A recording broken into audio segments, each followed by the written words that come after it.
संदेश पुलिस ने बालूघाट पर रंगदारी मांगने के मामले में की गिरफ्तारी।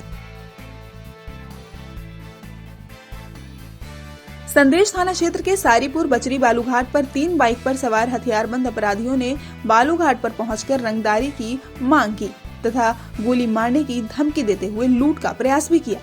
सूचना के बाद मौके पर पहुंची पुलिस ने एक आरोपी को धर दबोचा, साथ में 3 बाइक को भी जब्त किया है, जबकि 4 अपराधी पुलिस को देखते ही भागने में सफल हो गए। इस मामले में गिरफ्तार अपराधी सिकरहट्टा थाना क्षेत्र के निर्भय डेहरा गांव का बताया जा रहा है। इस संबंध में थाना अध्यक्ष दीपक कुमार झा ने बताया कि पुलिस को सूचना मिली और सूचना मिलते ही फौरन पहुंचकर एक अपराधी को पकड़ लिया गया, जो सिकरहट्टा थाना के निर्भय डेहरा गांव का रहने वाला सुरेश राय का पुत्र विष्णु राय है।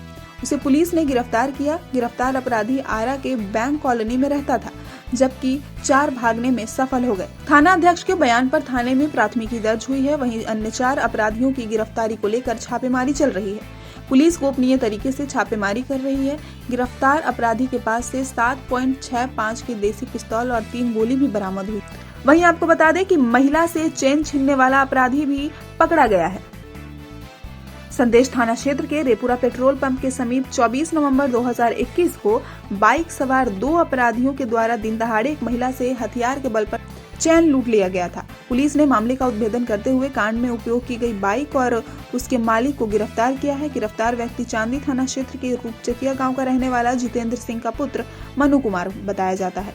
थाना अध्यक्ष ने बताया कि कांड में उपयोग की गई बाइक के मालिक को गिरफ्तार कर लिया गया है, जिसने फोटो की पहचान कर स्वीकार किया है कि उस दिन बाइक पर पीछे बैठा हुआ मेरा छोटा भाई दीपक कुमार है।